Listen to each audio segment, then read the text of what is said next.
So, good afternoon and welcome to today's webinar. As FERMA President, I'm really pleased to welcome everyone here and to the webinar about demystifying cyber insurance, today's trends and tomorrow's challenges. Just before we start, yes, a little bit of housekeeping rules. You will all be muted during the speaker's presentation. And therefore, we also encourage you to submit questions you may have using the Q&A function that we have here on your screen. There will be, we promise you, a dedicated Q&A sessions toward the end. Now, cybersecurity and cyber insurance have always been key concerns for FERMA. FERMA is the association that represents more than 6,000 risk managers across Europe in our 23 member associations. So based on our members' experience and shared concerns, we have decided to draft this paper today in collaboration with Howden and Marsh. So thank you very much to both organizations for your contributions. Now, I would like to give the floor to Philippe Cotel, our moderator for today. Philippe, you're also the chair of the FERMA Digital Committee, head of insurance risk management at Airbus Defence and Space, and the incoming president of FERMA. So please. Thanks so much, Charlotte.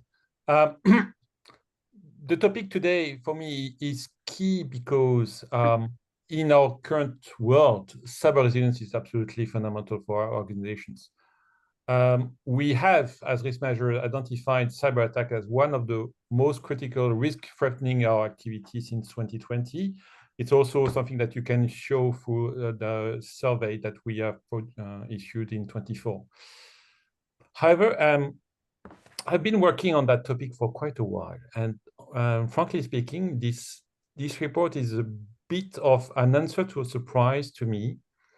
While listening to our members, listening to all our different companies that we have with, there was quite a surprise to me to see really some skepticism in the approach towards cyber insurance, and that's something which is related to exclusion, coverage gaps, claims management, which may sometimes look challenging, and overall, the fact that we should all agree that there are still quite a weak penetration rate across the SMEs, which are really the core of our economy.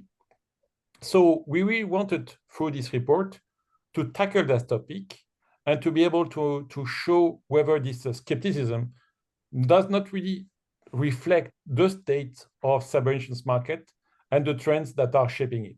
So on that acknowledgement, this report also intends to be very practical because it's not just a paper for a paper, it's a paper for use.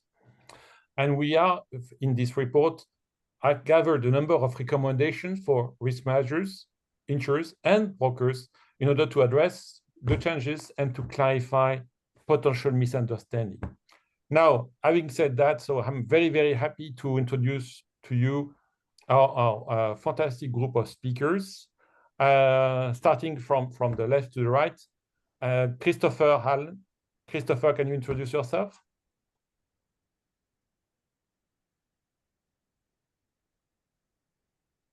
You're on mute, Christopher.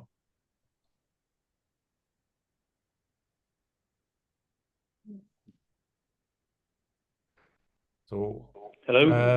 Gamze Konya, head of cyber for Marsh Europe. Hopefully, we'll come back to you, Christopher. Thank you, Philip. Hi, everyone. Thank you for organizing this and inviting us as the speakers and as the collaborators. I'm very happy and honored to be here with you. My name is Gamze Konya, based in Germany. I am leading cyber business across European countries of Marsh specialty. Nice meeting you. Okay, next on the list is my dear friend Tobias Bunz, senior insurance expert at Aon. Yeah, hello everybody. I do hope that you can hear me. Very glad, to have this webinar today and to talk about the topic of cyber insurance again. I'm having the responsibility for financial lines that includes cyber insurance within Aon, and I'm in the double function of insurance expert and legal counsel there. Thank you, Tobias. Next on the list, Manuel Perez, Head of Cyber for Southern Europe and Latin America, Howden.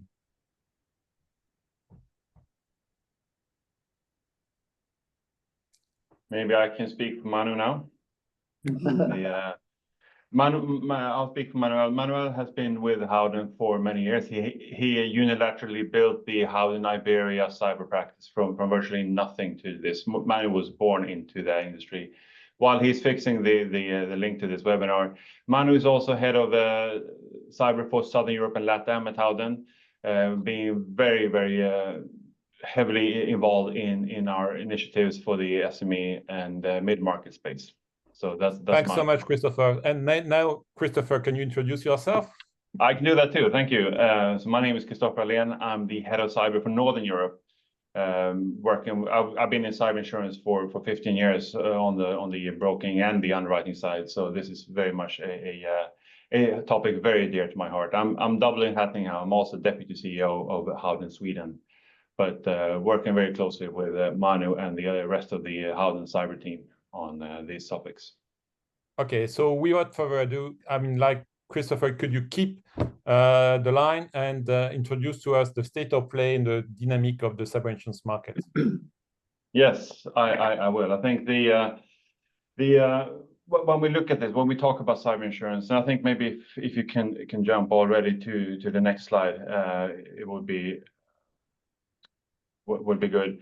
I think where we are, where cyber insurance started, we had for those of us who have been around for a while, this was very much a rapidly expanding area, as evidenced here. I remember many years ago, I was talking to a global CEO for cyber, say that I looked at this as a solution from the US looking for a problem in Europe. This was pre-GDPR, but it was very much focused on the privacy rather than business interruption. Insurers saw this as a major growth area, and they were approaching it in different ways, not really in a consensus. The process back then was quite different. Insurers were approaching this from a different perspective, but the growth was phenomenal. I think we can see in both of these graphs, they're looking at this, we saw pretty much exponential growth in gross written premium. And at the time, as you can see in the graph, this was very, very small compared to the other financial lines products such as D&O. But we very quickly caught up with D&O in sort of record time. And the future was bright. Insurers were giving out very large lines, despite having limited actuarial data to base the decisions on. They were also providing these lines with very limited underwriting information. And that's not so strange, given that it was a lack of consensus about what was really required, what constituted security. The data that was available was very much focused on US data, with the privacy focused. And to your point, Philip, earlier, the uptake for this was very much for the bigger multinational, but there was a very bright future ahead for everyone working in cyber insurance. Can you go to the next slide, please? Then ransomware hit. I think it was quite evident that the ransomware has been around for a very long time. I think everyone on this webinar would know that. It really took off in those years. I'd say 20, maybe this graph says 2020, 2023. I'd say it picked up in 2018 and 2019. That's where we had some very effective ransomware groups. And this also coincided. There are, of course, many factors, but this coincided with a lot of businesses across the world, across the US and in Europe, becoming more reliant on IT in their daily operations. And this was sort of before securing these services. So there was when this ransomware epidemic hit, the loss ratios obviously went through the roof. Cyber insurance went quickly from sort of the golden egg to a loss maker for many insurers, and very few insurers were unaffected. This, of course, the insurance industry reacted in many ways. Deductibles went up. meaning that many incidents were, of course, effectively not really covered by the policy. There were changes in coverage, and I think infamous now, but the ransomware co-insurance clauses were introduced to no one's delight, really. Another effect that this had was that underwriters really drowned in submissions because pretty much every program on the market was retargeted. And we can see as evidence in this that the rates went up very, very quickly. And I think one of the to end that on a more positive note, I think one of the positive outcomes of this particular phase of the industry, and those of us who were there were not overly enjoyed, but it was that the insurance industry and the cybersecurity industry started to better align on what is meaningful security, what has a real effect, and to a greater degree. That was already happening, of course, to a degree, but that process really accelerated during these hard years. Next slide, please. If we look at then where we are today, this is a very buyer-friendly market. So because of these various factors, where we adjusted the retentions, where we adjusted, of course, the rates, but also the underwriting. There was a time where we were focusing on what was insurability. This is reflected in increased global cybersecurity spending, which is a good thing in itself, and I think is one of the good traits of insurance industry that we drive behavior, and we did so also on the cybersecurity side. This spend has led to many companies being more resilient and able to not only fend off cyber attacks, but also when they are effective, they can recover quickly. From insurance perspective, this led to an return to profitability, and many insurers are still looking to or remained committed to cyber insurance even after these hard years.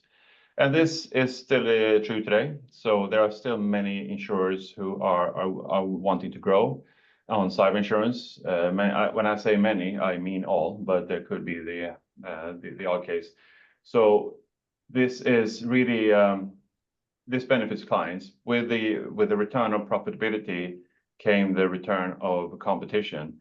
And it's possible now for clients to get bespoke coverage. There's product development happening again, which was very much put on hold over the hard years. It's a very good time to be a cyber insurance buyer also for the first time.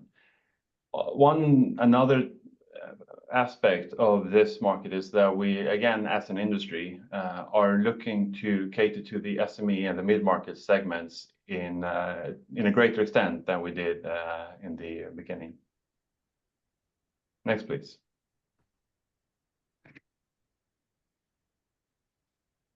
So for us now, the Europe is very much the growing segment of cyber insurance at the moment. I think we're roughly a quarter of the global GWP for cyber, and our sectors are very, very well suited for cyber insurance. We have these, as you can see, the financial services sector, we have manufacturing, professional services, and healthcare, all sectors that have real and meaningful cyber exposures that are well protected by cyber insurance policy.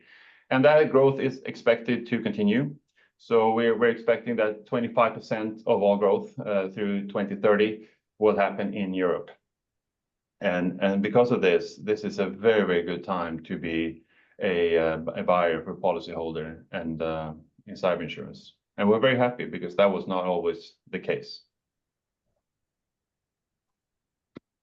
Thank you. Thank you, Christopher, on this presentation. Let's give the floor now to Gamze to let me better understand the evolution of cyber insurance claim. Thank you, Philip. Thank you, Christopher, to give a great opening. So I would love to start with elaborating a little bit more on today's environment. So if we proceed to the next slide, we can already focus on Europe cyber market update. So I would like to focus on risk environment, pricing and buying trends, and underwriting trends today. When it comes to risk environment, we still see number of notifications are increasing with a continuous upward trend. I'll show you more details on the I'll show you more details on the claims part, but we still see at least 1 in 10 clients notifying at least one kind of cyber incident. When you talk about like the risk exposure, we see aggregation exposure, common vulnerabilities, and supply chain risk continue to be of the mind of insurers, and luckily insurance product is effectively responding to these incidents. Cyber extortion is still relevant, and cyber extortion has several business impact and business interruption remaining the main impact following ransomware attacks. When we look at the company's risk environment, we see companies are better prepared and more resilient to face cyber incidents.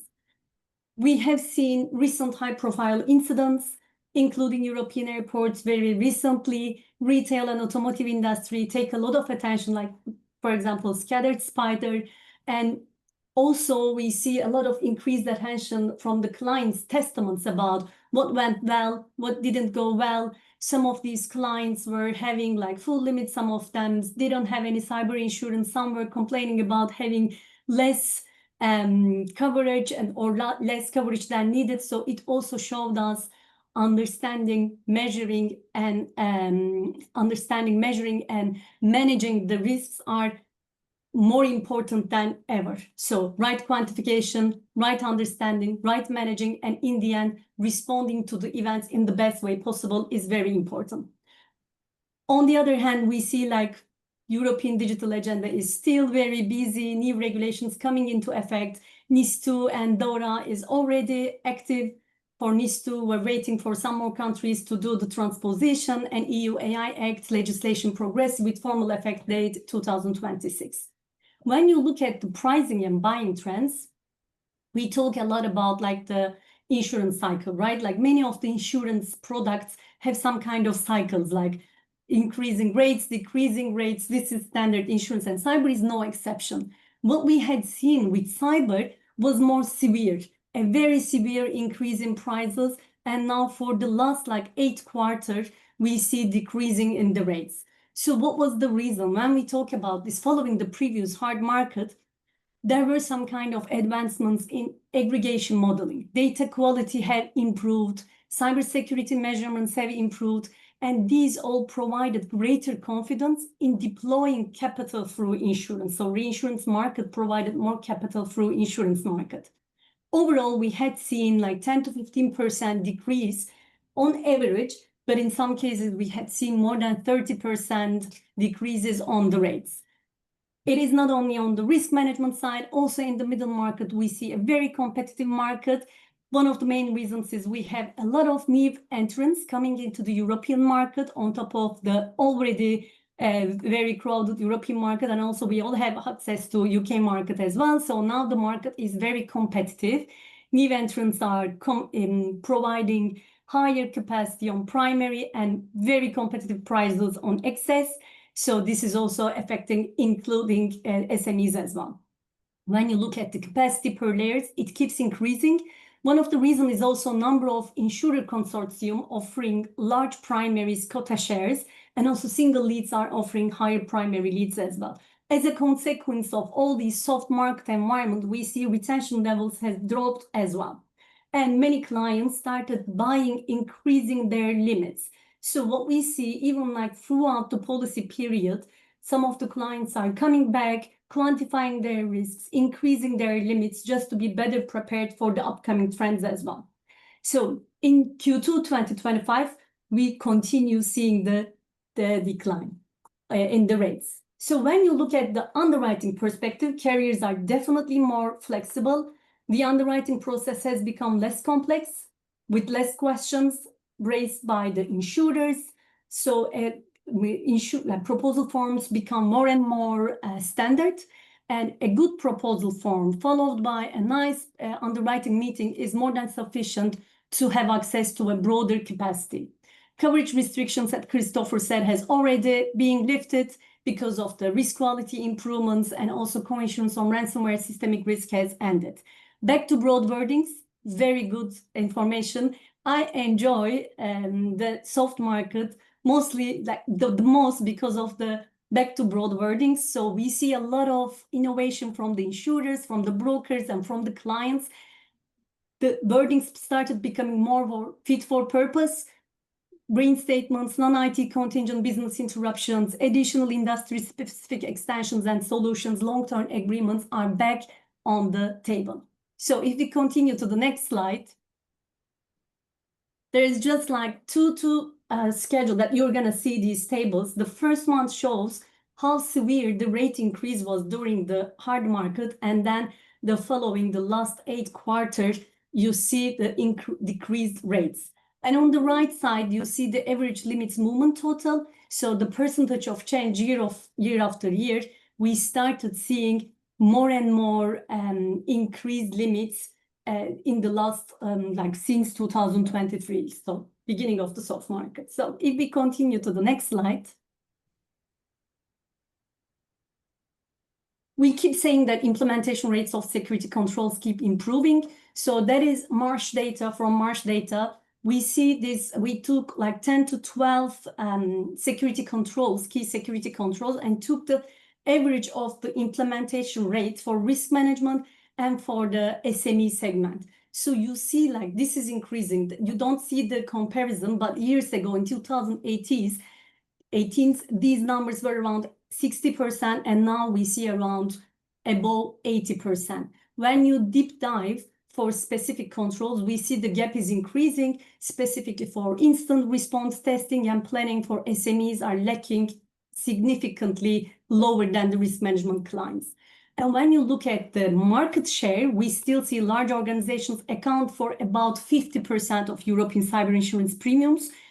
And when you consider that just 0.2% of all EU economy is considered to be risk management, like the big clients, super large clients, they are disproportionately overrepresenting the markets. So what we think is that from March perspective, the penetration rate in the SME is around 15%, and this should increase drastically.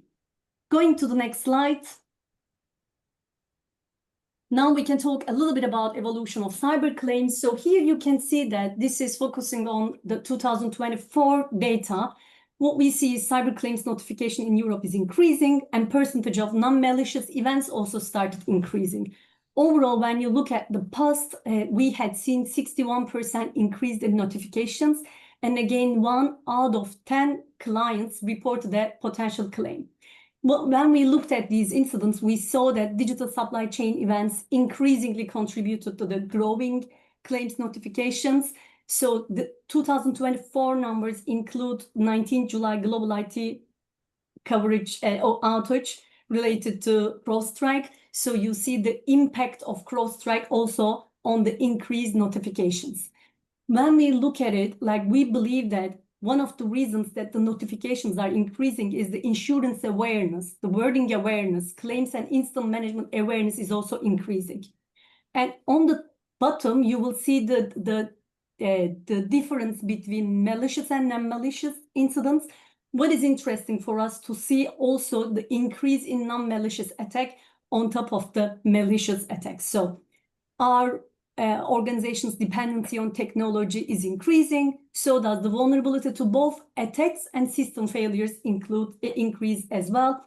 What is important is that broader technology, so that when we focus on supply chain, we should see it as organizational challenge, and not only to focus on malicious attack, also to focus on non-malicious scenarios as well.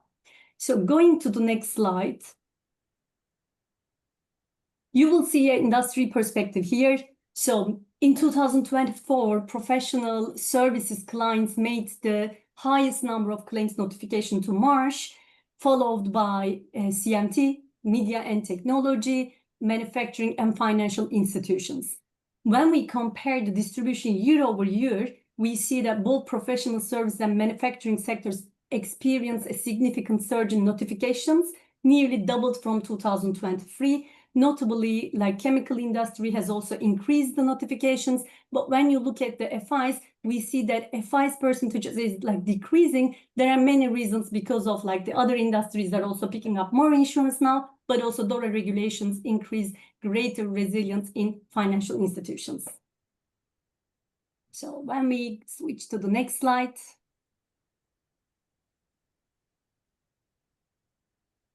Again, like when we look at the division between percentage of total claim notifications, we see like network interruption, data breach, and everything like you see in the slides. Cyber events typically come with a variety of business events. So a ransomware incident has a lot of business impact. So what you see here is the impact sides. But still what we see is cyber extortion frequency and impact stabilize as organizations' maturity increases. This is from 2024. In 2025, we started again seeing more and more ransomware incidents as well. So this also has a reason of the shifts in the legal landscape leading to lower extortion payment rates as well. Going to the next slide. So what is the suggestion? Claims data are useful, but we should focus on the overall resilience, the risk profile, and careful risk evaluation to guide the insurance procurement process. We had, again, like as this group with a little bit of more crowded group, we had done a dialogue, insurance dialogue, cyber insurance dialogue years ago, and we have already mentioned our recommendations.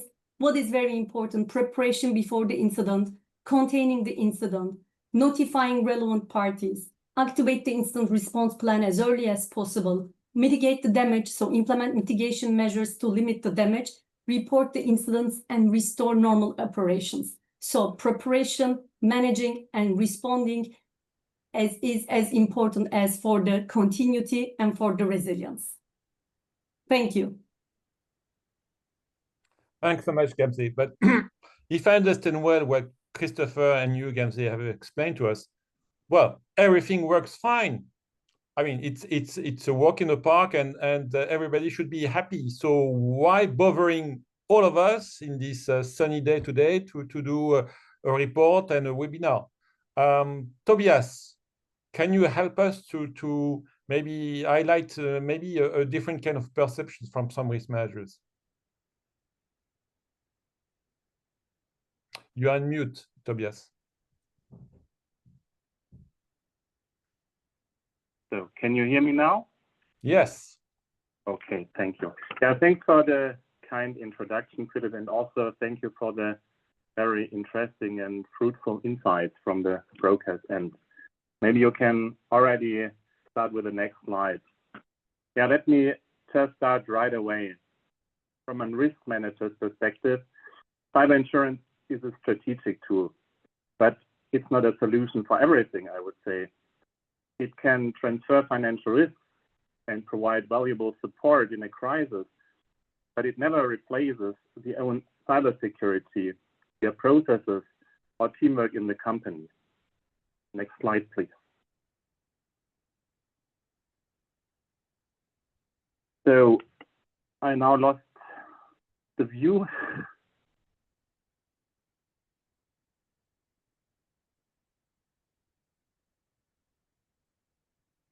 You're on mute again, Tobias. Okay, now again. So insurance is an important part of the company's resilience, but it's just one part. Yeah, my job is to make sure that risks we can fully manage internally are transferred to the insurance market in a smart and efficient way. But that's always in close cooperation with the internal stakeholders, such as IT, data protection, legal, and so on. So what does that mean in practice? I check which risks are actually insurable and which aren't. I negotiate the terms so that if something happens, the insurance really pays out. And if there is a claim, I'm the translator between the company, the broker, if there is one, and the insurer. But prevention and technical measures, they are handled by other departments. I only make sure we have the financial backup. Next slide, please. So what does cyber insurance really bring to the table?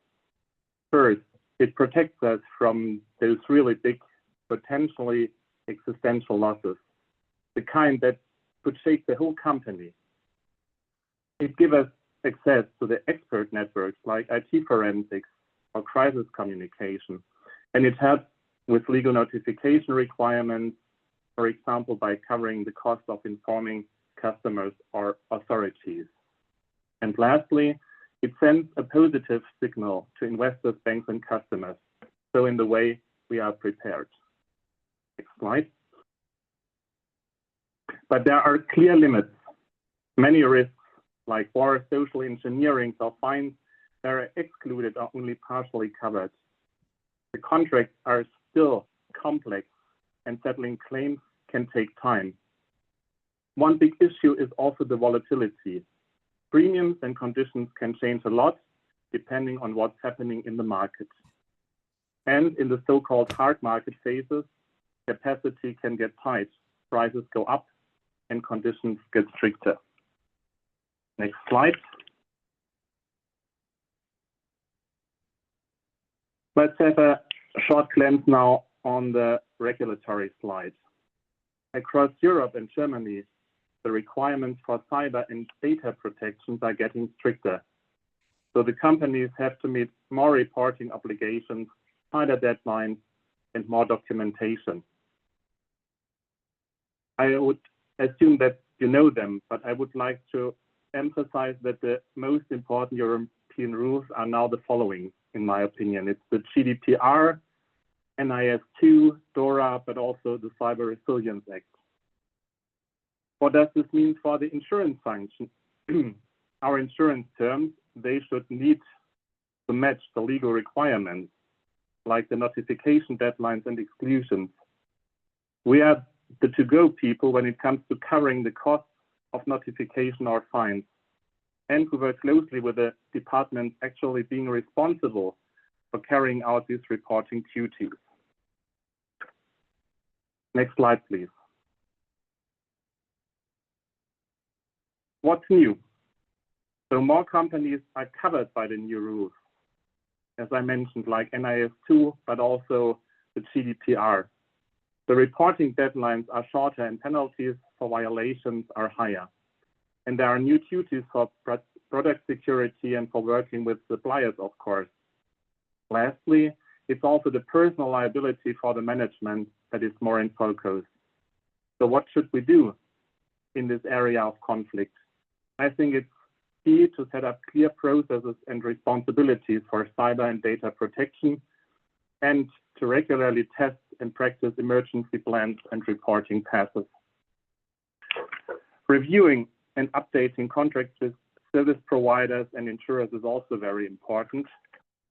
And to train and raise awareness among staff so that everyone knows what to do in a crisis is a very crucial element. A neutral example, in crisis exercises, it often turns out the biggest challenge isn't the technology, it's the fast coordinated communication between everybody involved. Next slide. So let me terminate with the conclusion and outlook. Cyber insurance, in my opinion, is an important strategic tool, but it's not a substitute for good processes, prevention and collaboration. The insurance function is a central part of the company's resilience, but real security only comes when all departments can work together. Thank you very much. Thanks, Tobias. So that's helpful to get a kind of a broader perspective of the situation about cyber risk management globally. And now that we have that, Manuel, can you guide us through some of our challenges that we have to face, such as, for example, silent cyber?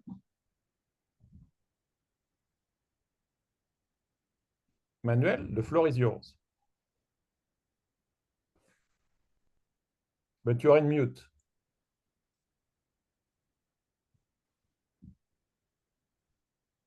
No.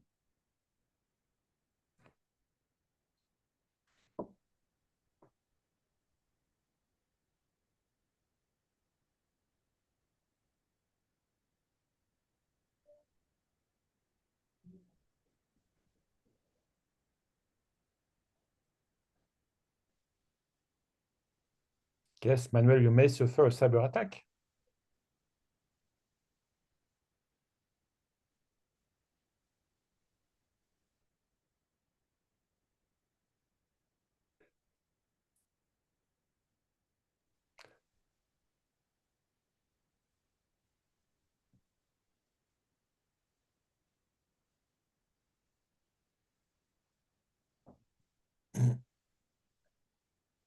Christopher maybe can help.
Shall we go to the next session to leave Manuel a little bit of time to correct that? So, and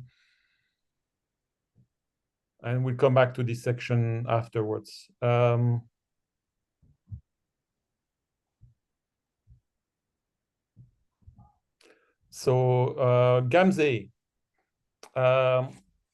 can you tell us about all the changes in the digital world? And we are facing some of them now. So tell us, what is your view and your recommendation from a broker perspective?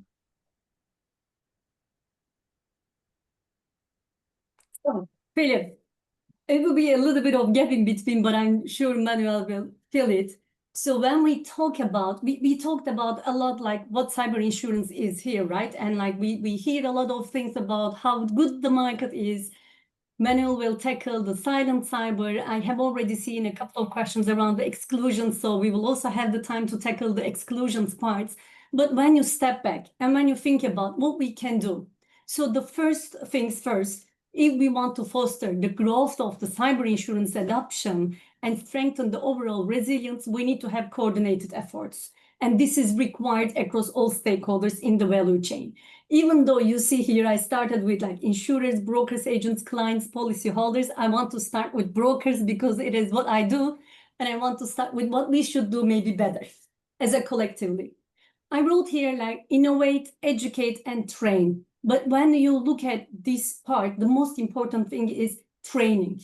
So when you talk about training, what is training, right? We talk about insurance all the time, but the stakeholders in the clients, in the organizations are risk managers, but also CISOs, also legal advisors. So we need to understand what to speak with which stakeholders.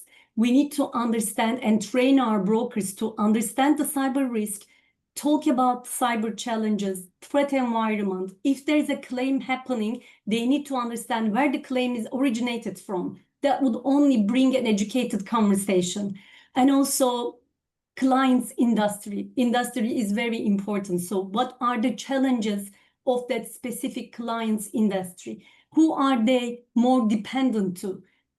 How they will increase their, continue their business in this situation. So understanding clients' challenges, being able to talk the same language with the CISOs, with the risk managers, understanding and training about cyber risk is very important. Training within the broker community, but also we have a responsibility to educate our clients, to challenge our clients. Our clients are tackling cyber risk insurance once a year, but we do it all the time. So we have that responsibility to challenge their limits, to challenge their coverage, to challenge their business models changes and what they need from the insurance perspective. When we talk about exclusions, exclusions are written in a way but does it really work for that specific scenario of the clients? So we need to educate ourselves and also the environment, clients as well. And innovation is very important. We need to find ways to make insurance more affordable, accessible, and understandable. Simplicity is very important, that we tend to walk away, we complicate it a little bit, we need to go back to make it more understandable. And when you look at the insurers, sometimes everyone sees the insurance process very cumbersome and more complex than it's supposed to be. So we suggest insurers to simplify, to digitize their solutions, claims payments. We want claims payments to become quicker. We want insurers to put more understandable coverage. We want insurers to innovate, focusing on the client's needs, not just like checklist. And also when it comes to asking the questions, it shouldn't be like a checklist questionnaire. It should be really relevant to client's risk. Again, training insurance for the underwriters is also very important. Like we see some questions coming around, like, is the underwriters better equipped to underwrite? Yes, because they get a lot of trainings. And when you look at the client, we see more and more increased importance of internal stakeholder collaboration. If cyber risk is tackled only by a risk manager or by a CISO or by a CFO, there is no way that these efforts will pay for the results. There should be increased collaboration. Stakeholders need to gather around the table. So there should be an increased awareness internally and externally. Preparation is very important. Internal collaboration is very important. And as I always say, this is like a motto: understanding the risk, measuring and quantifying the risk, managing the risk, knowing what to keep, what to transfer, and also responding to the incidents would bring the overall resilience. And when it comes to policyholders and cybersecurity associations, there are a lot of things to say here. So I think everyone needs to focus on the cyber resilience, combining cyber insurance and cybersecurity as a complementary tools. Overall in the market, public-private collaboration, data sharing, managing best practices, sharing what has happened, being more open, honest, and transparent about the incidents, and sharing how to deal with these incidents is very key also to follow up and to work on a better cyber insurance adoption. And of course, SME penetration rate should increase for the pool to be bigger as well. Thank you, Philip. Thanks so much, Gamze. Coming back to Manuel, can we hear you now?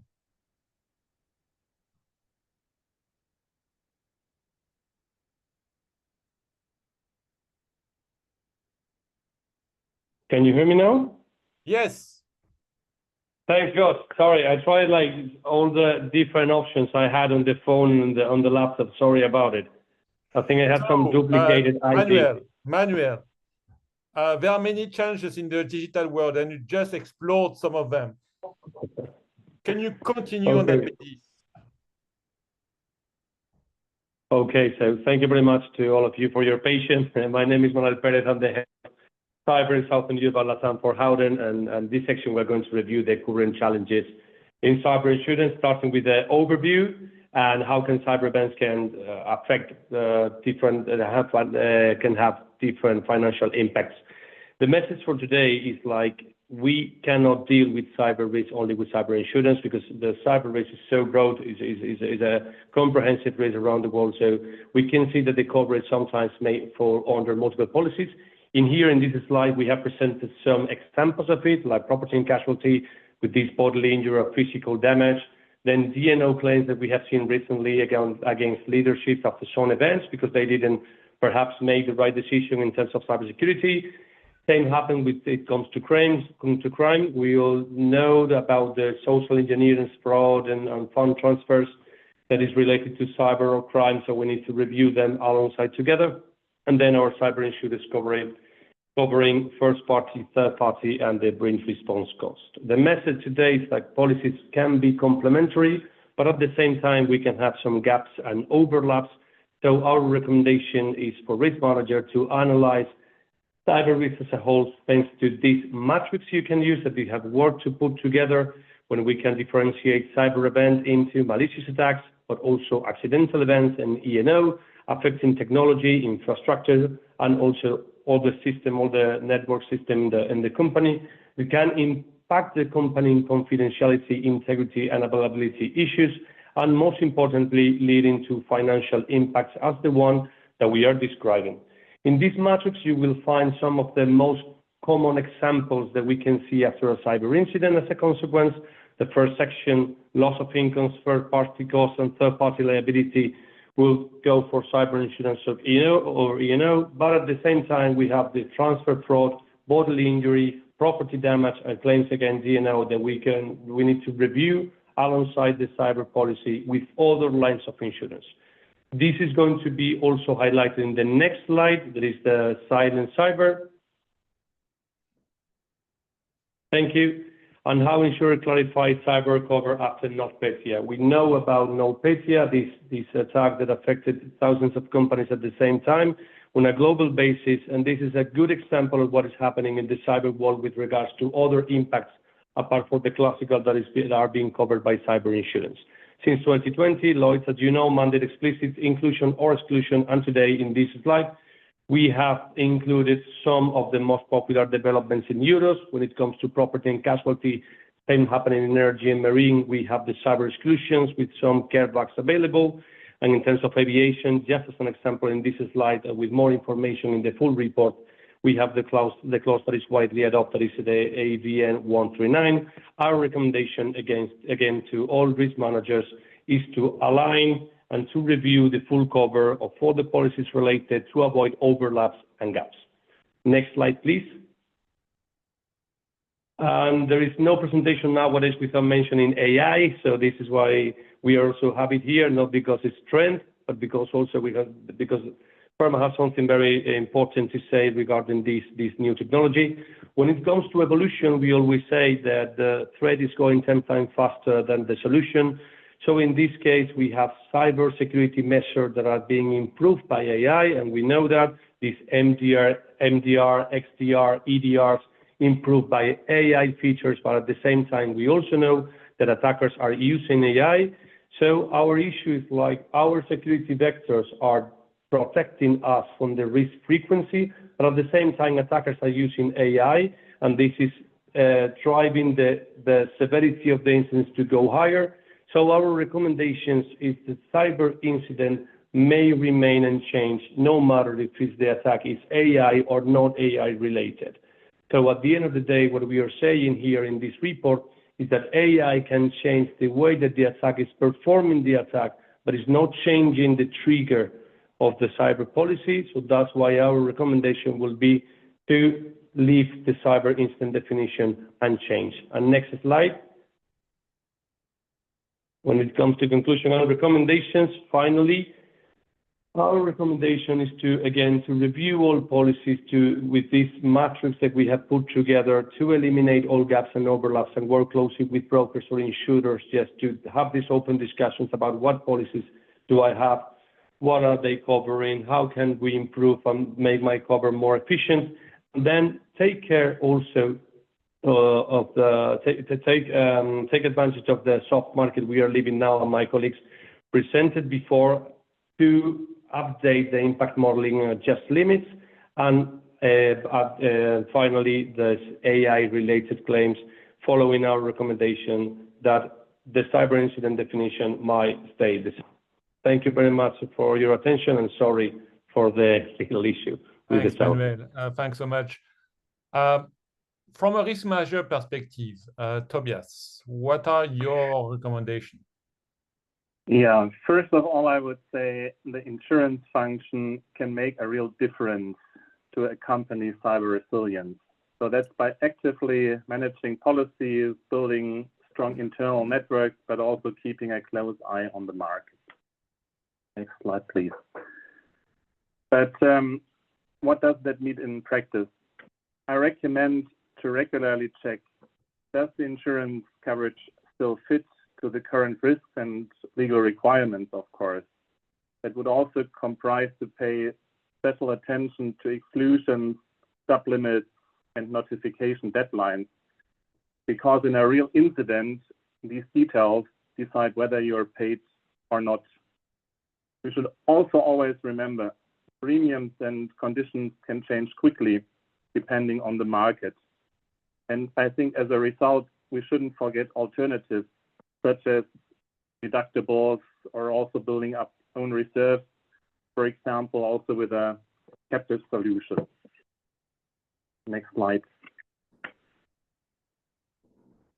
I would just briefly summarize with the following key aspects. I think optimizing internal processes and interfaces are very crucial, but also the contract management and the policy maintenance. Fostering communication and awareness in the company is also very important. Next slide.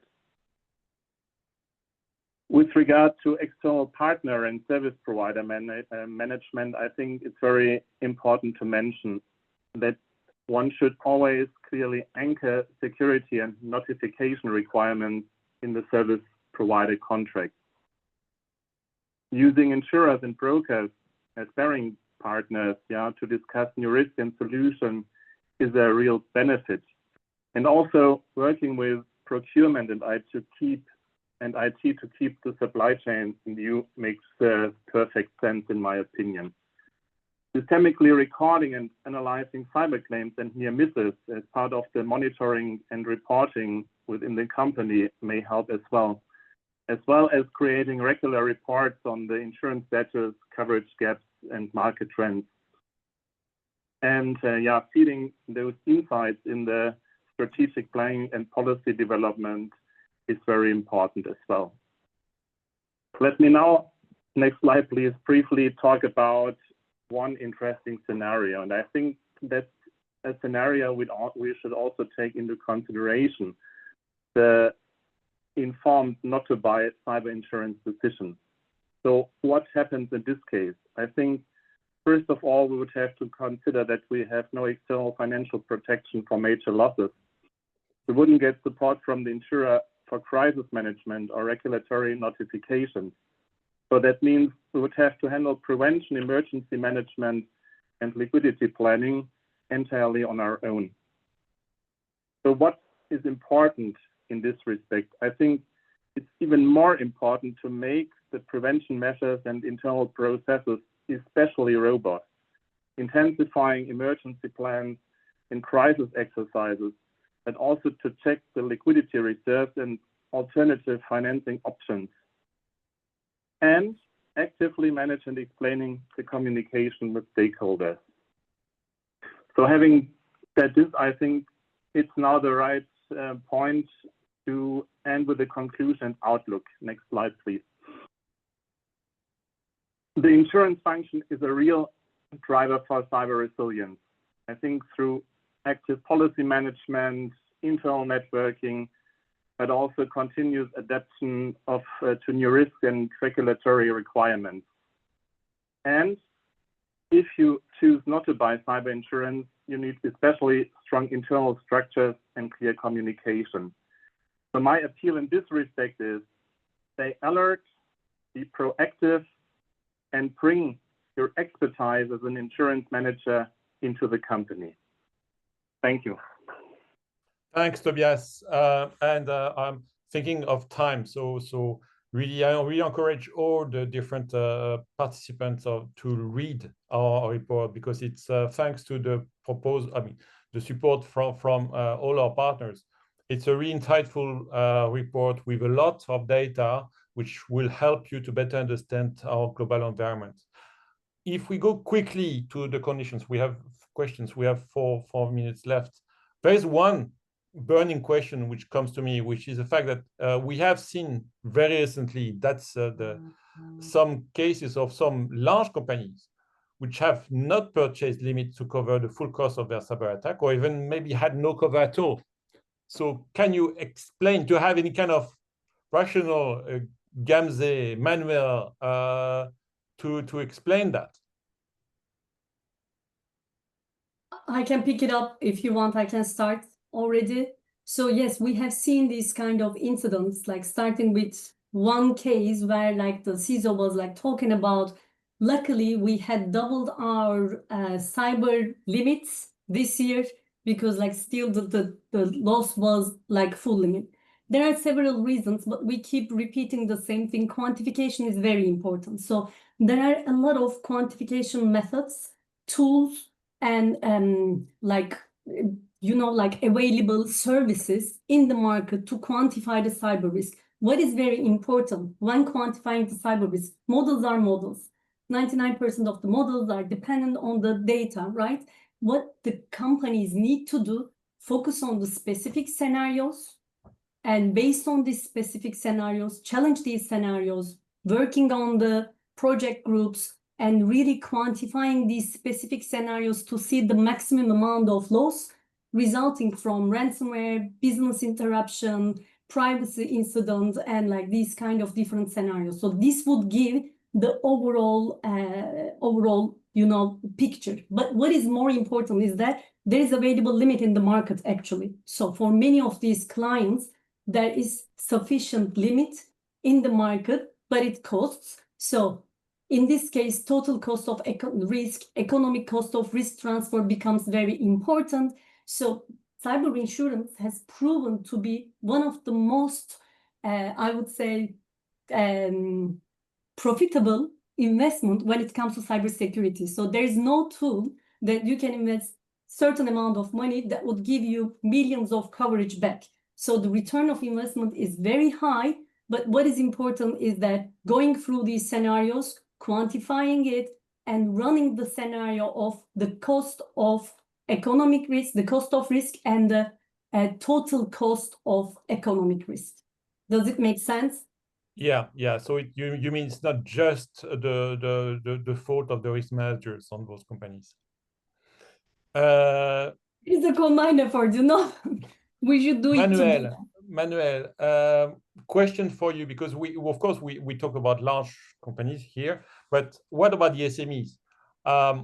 Do you think that we are able within the SME segment to improve their access to cyber insurance, and what is your view about that?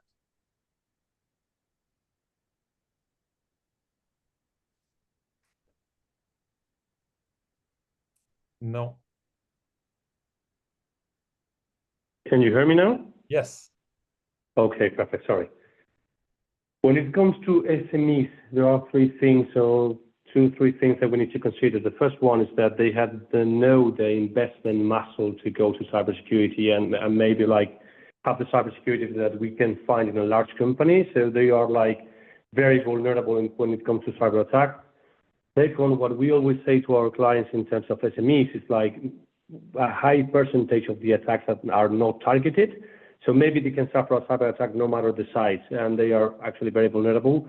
And at the same time, we see that the cyber attack for SMEs are critical. Why? Because in this report we mentioned actually that 60% of all SMEs needs to cease operation after 6 months of an attack. So basically what we are seeing is a dramatic scenario for SMEs, and at the same time, and considering this information, even with this information, the penetration of the SMEs in cyber insurance is quite low in Europe. It is something around 10%, while in the US, the figure is somewhere around 40%. So I think we need to ask ourselves as an industry, how can we improve this ratio? How can we improve the offer we are providing to these SMEs? Because we cannot forget that those SMEs are not separate companies for our large companies, because some of them are in the supply chain of large companies. So an incident can be affecting the weakest link of our chain and then affect the large company. So we need to ask ourselves as risk manager and industry, how can we help them to be welcome to cyber insurance? Thanks so much. I think we have already exceeded a bit of our time. I really want to thank all the participants to this webinar and our brilliant panelists. Many thanks for your presentation. Many thanks for your support on the report. I really encourage all of you to read this report and to make the best of use of that. And thank you very much for your attention. Charlotte, do you want to say one word? Yes, please. Thank you.